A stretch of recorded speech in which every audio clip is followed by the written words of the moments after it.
right, welcome back to Slip Joint Display. Today we're looking at a Richters Cutlery 86 in red linen micarta. This is the knife that I chose for Richters One Knife Challenge. The challenge was carry the same knife for a month, use it every day. You can carry other knives with the carry, but that knife you had to carry every day and use it every day. As I said on the initial video for this, I got this knife a while back. I got it on release in, I think it was 23.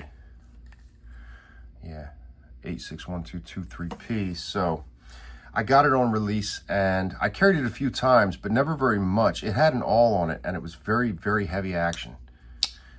With the awl there, it wasn't really pinchable. I mean, if you could do it, you had to work for it. There was a lot of fingernail involved and it was damn near a nail breaker. So right before the challenge, I sent it to Slip Joint Spa, had him remove the awl, and he sent it back to me. And right after I got it back, Richter issued his one knife challenge. And I chose this because it was something different for me. And I thought that would be interesting. Instead of carrying, you know, a knife that you would expect me to carry for a month, I wanted to carry something that was a little bit different and take myself out of my comfort zone.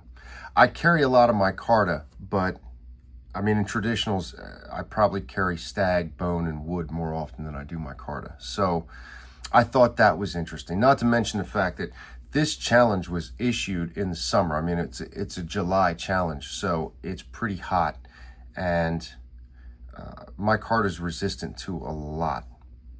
Also, this was a slipless carry, so no slip. This just went right in the pocket. That wasn't part of the challenge. That was just something I threw in, but I think that micarta was fitting for that. Additionally, though, I mean, this is red. It's red micarta, and I'm not a very colorful guy. I don't carry a lot of colors, a lot of browns and blacks. So the fact that I was carrying a red knife, I thought was an interesting aspect. You can see that this was a slipless carry. I mean, the shield is scratched up. The bolsters have taken some scratches. But this was a good carry for the month. I really enjoyed the challenge, and I think Richter's idea was to see if he could get guys to build a connection with the knives that they chose for the challenge, and for me, it worked. And I really, really dig this knife. I really enjoyed carrying it. I really enjoyed not having it in a slip too. It was interesting just to, you know, carelessly toss it in my pocket.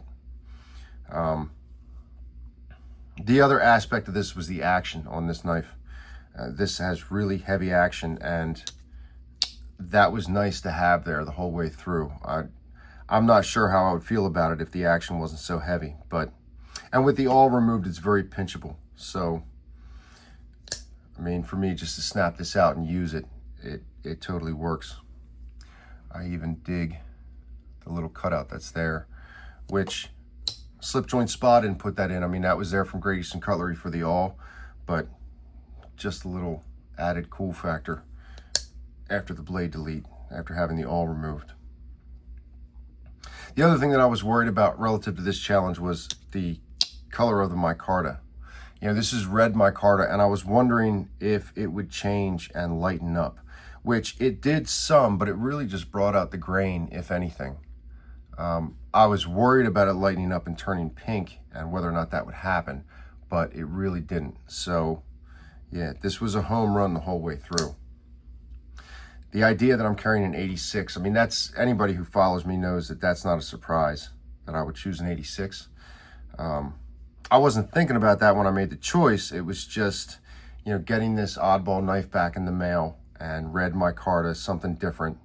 The fact that it was an 86 just kind of lined up for me. But the fact that it's a clip point blade, I like that. Clip point or spear point, those blade shapes to me are kind of universal. So that aspect of it as well really works. You can see the patina that this took over the course of the month. You can also see how much I pinched the blade. I mean, the patina is actually worn away just below the nail nick from me pinching it. So this is done a lot of cutting. I mean, it was definitely used every day. I want to say at least once. I made it a point to use it at least once, but I'm sure it was used more than once every day. A lot of food cut, a lot of fruit, meat, that kind of thing. And then a lot of items, mail packages, you know, all kinds of stuff. this would get thrown into the mix.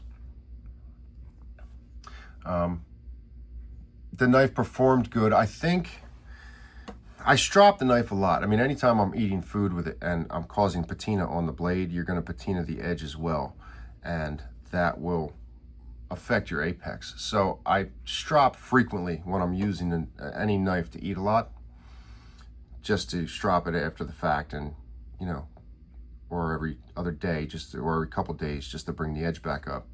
But I think for this one, I think I did one touch-up sharpening, like just the final stone and a strop once, and then I did a full field sharpening once, and I think that's it. Now this morning I sharpened this completely because I figured this is going to come out of rotation, out of the pocket. Well, out of rotation. It's going to come out of the pocket and be set aside to be carried in rotation. So I wanted to put a full fresh edge on it for that and give it a good starting point. While I did that, I also sharpened this 81. This is one that I've had for a while. I've carried it a bunch. Let's see. Yeah, 811224. Yeah, I picked this up from Boss Steel Blades. I think I did a review for this on Boss Steel Blades channel, I believe. But I had carried this a bunch and the blade was pretty heavy with patina. And a little while back, I was working on a video where the focus was removing patina and different approaches to that. And with that type of video, you've got one shot because you're you know, it's not a live video, but you're doing it where you're removing patina from a blade in the moment. So it was this and a few other knives that got cleaned up. And then after the fact, I didn't like the video, so I scrapped it. Maybe I'll come back to it another time. But my point is, the patina got removed from this, and in doing so, the edge gets destroyed. So it needed to be resharpened. So I was kind of waiting for my moment. So this morning, this got sharpened up when I did the 86. I look forward to getting that back in rotation.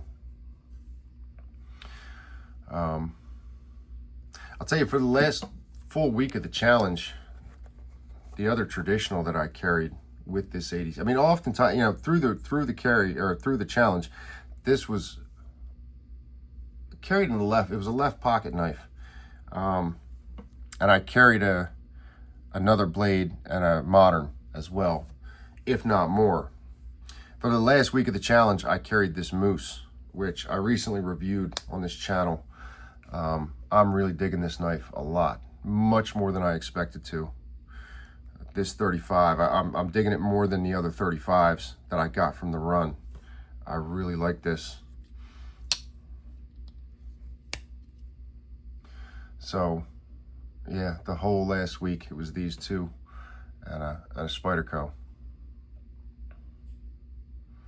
When I reviewed this, I talked about the bone reminding me of